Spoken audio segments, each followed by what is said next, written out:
Assalamualaikum warahmatullahi wabarakatuh. Perkenalkan, nama saya Ihsan Taujan dengan NIM D112121054 dari kelas F2K atau Teknik Informatika semester 2 kelas karyawan.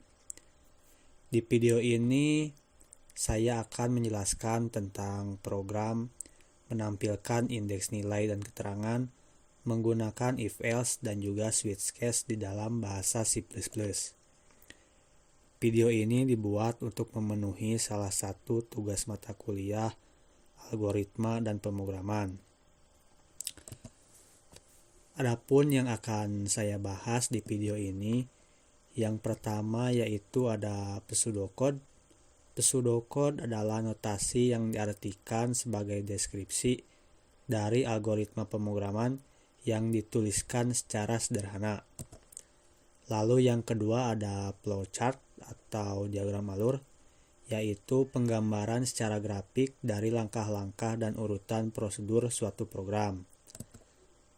Dan yang ketiga ada if-else, yaitu struktur logika program yang didapat dengan cara menyambung beberapa perintah if-else menjadi sebuah kesatuan.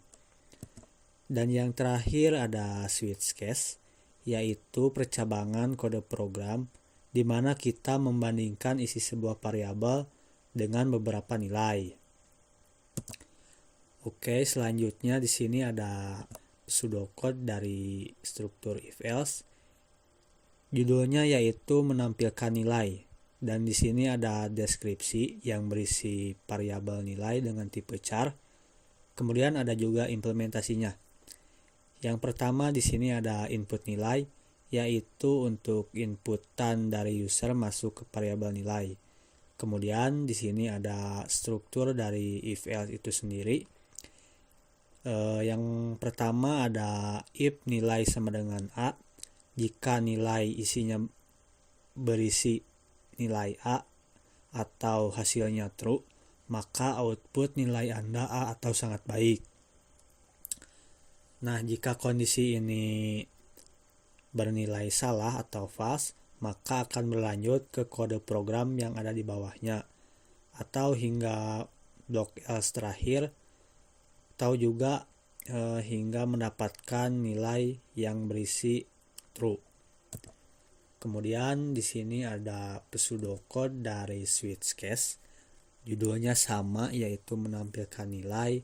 Deskripsi berisi variabel. Di sini saya menggunakan nama nilai dan tipenya char karena karakter. Kemudian ada implementasinya, input nilai, dan di sini ada struktur switch case. Switch nilai yaitu untuk membandingkan isi dari variabel nilai dengan beberapa nilai yang ada di bawah atau yang ada di dalam case. Nah, jika hasilnya true, maka kode program akan dijalankan. Next, di sini ada flowchart dari if-else. Pertama dimulai dari start, kemudian yang kedua deskripsikan terlebih dahulu variabelnya dengan tipe char. Kemudian yang ketiga ada input nilai untuk inputan user masuk ke variabel nilai. Dan di sini ada pengkondisian, yaitu untuk if-else itu sendiri. Yang pertama, if nilai sama dengan A, jika nilainya berisi nilai A, maka hasilnya true dan output sangat baik, hingga berakhir di end untuk menandakan bahwa program telah berakhir.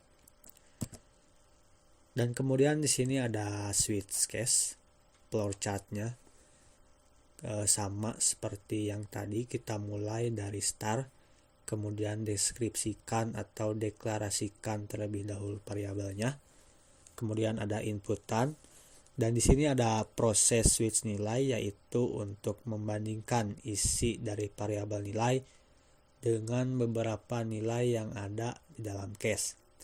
Nah, jika hasilnya benar, maka akan output atau kode program dijalankan dan berakhir di end untuk menandakan bahwa program telah selesai atau berakhir.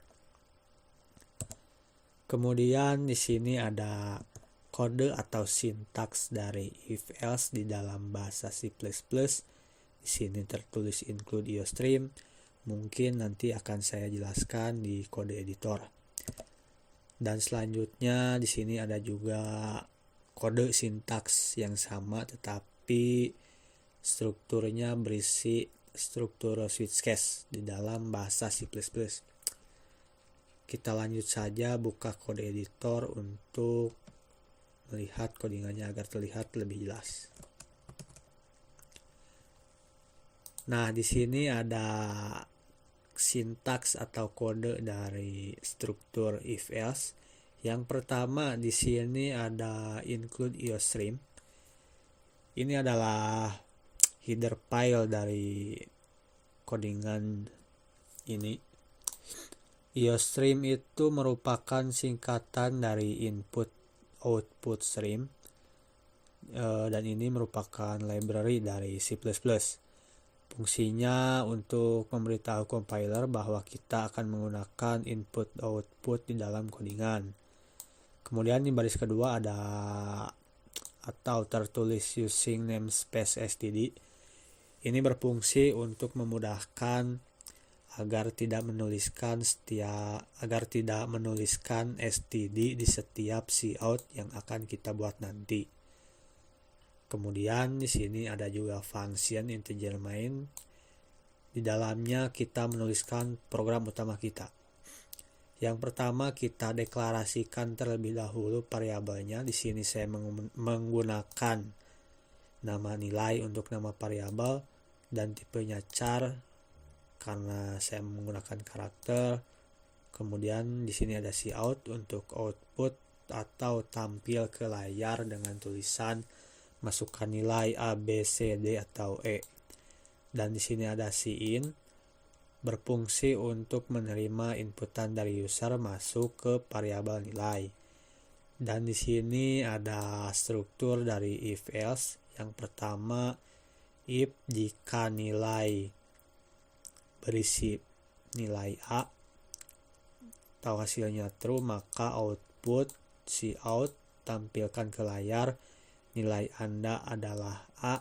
Di sini saya panggil kembali variabelnya untuk mencetak atau menampilkan isi dari inputan yang telah user input dan diikuti dengan indeks sangat baik. Begitupun kode program yang ada di bawahnya hingga blok else terakhir akan tampil nilai Anda tidak valid. Dan di sini ada return no untuk mengembalikan program ke awal atau menandakan bahwa program telah berakhir. Kita coba saja running kodenya.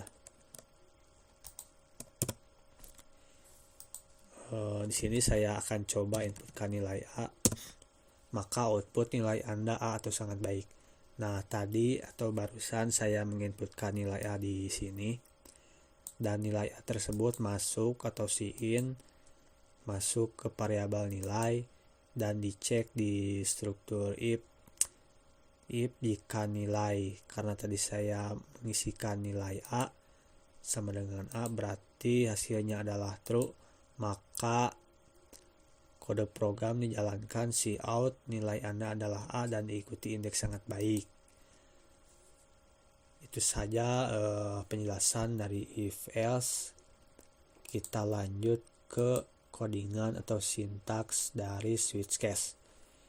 Yang pertama sama, ada include IOStream, ada using namespace std, dan di sini ada function integer main yang berisi kode atau program utama kita. Di sini saya kembali menggunakan variabel dengan nama nilai dan tipenya adalah char untuk karakter.